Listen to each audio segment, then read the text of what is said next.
sigurado negative yan. Sigurado magkakaproblema tayo sa result. Kasi mismo, sir, hindi kami nakikipag-away. Ang gusto namin solution. Hindi rin naman namin kayo hinahanapan ng butas, hinahanapan ng problema. Ang gusto lang namin, sir, solution lang. Gusto lang namin mabigyan ng tubig yung mga kababayan natin. Simple. Kung gusto nyo marin yung kontrata, walang problema. Kailangan lang namin makita ano ba mangyayari sa bayan namin. Baka in the next na 25 years, tumanda, baka iba dito sa mga kasama namin, wala na dito sa mundo. Ganun pa rin ang tubig. So number 4, binabayaran pa rin ng mga kababayan ko ang tubig na buhay, kulay green, kulay pink, kulay red, kulay black. So ano gagawin ko na rin? Minsan naman ako dyan, sir, hindi siya ko niyo basta kasi lagi walang tubig. Ay, hindi ako papalitin sa sagot mo. Bayag lang ako sa ito, enough ang supply ng water. Sabihin niyo sa akin na stop up. Hindi naman lagi walang tubig. Araw-araw na lang walang tubig. Saan na malinis na ng tubig? Saan ko? Papayag kami magtataas ang tubig kung kaya nilang ibigay ang quality, colorless, at potable water. Kung gusto niyo pa rin makuha yung kontrata ng Bangkal, ipakita mo muna sa amin ano kaya niyo ibigay at patunayan niyo muna. Pag napatunayan niyo, muna tayo. Kaya mo, sir, ulitin ko ha, patunayan. Ang gusto namin makita, ayaw namin makita yung papel. Kasi yung papel, yan yan. Pakita mo, patunayan mo muna sa akin, sa mga konsyento, ano ang magagawa ng bawasi. Wala na niyo, kontak niyo, ako bahala. Kasi ang aim ng Bangkal, ang gusto ko, together with my councilors and my vice mayor, ang gusto namin maging livable ang Bangkal. Kung tubig pa ng problema na, paano maging livable ang kaya natin? Nagpapakita lang kami. Ako bahala pag yung mga tao at pag yung mga constituent namin din nagbabayan, ako kakausap sa kanila. Kung malinis na yung tubig at hindi sila ng babayan, kami ang kakausap sa kanila. Pero ang problema naman natin ngayon, mismo tayo, we cannot even provide them service to them. Basic lang naman hinihingi ko, sir eh. Yung filtration na sinasabi mo, gusto ko lang malaman kailan siya matapos. Or nag-umpisa na ba? Baka naman hindi pa siya nag-umpisa, pinag-uusapan pa lang natin sa lamay sa kalak. Sure, nag-umpisa na siya, sir.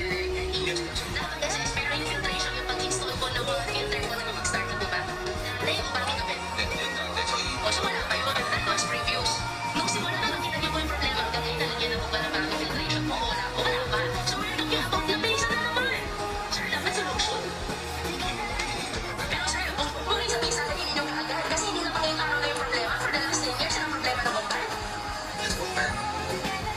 Dapat, nung in-invite namin kayo, sinara mo na yung post ninyo. Kasi kung hindi kayo mailipid, kayo babalikan namin. Sir, huwag kayo magagamit ha. Yung farm ko, mayroon akong mini-maintain ng pH level para sa alaga ako kasi kung hindi magtatahin. Ito pa kaya tao. Saan po yung bahay ninyo nung ipinanganak kayo? Hindi ko na po, Your Honor, hindi ko na po alam. Opo. So, saang homeschool provider naka-connect yung teacher ninyo? Your Honor, hindi ko na po maalala po yung pangalan. Ngayon, Mayor, napag-alaman din po namin na delayed yung inyong registration of birth. Ilang taon na po kayo nung na-register yung inyong birth? Your Honor, hindi ko pa lang po siya masyado maalala po ngayon. Kinilala ba ng DepEd yung pagtapos nyo sa high school sa pag-tutor ni Teacher Rubelin? Your Honor, hindi ko po alam.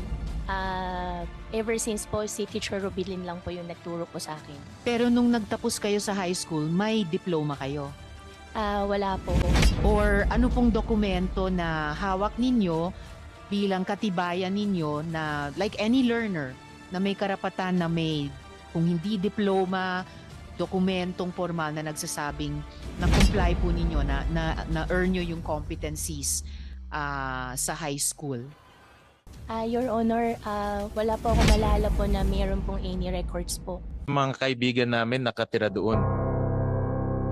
Kilala ko yung may-ari nito, yung Baile family. Opo. No? So, were you leasing with them? Ano bang relationship niyo with them? Your Honor, hindi ko na po alam kasi bata pa lang po. How old were you nung tumira ka doon? More or less. Hindi ko na po masyado maalala po, Your Honor. But do you know this family, yung Baile family? Hindi ko po maalala.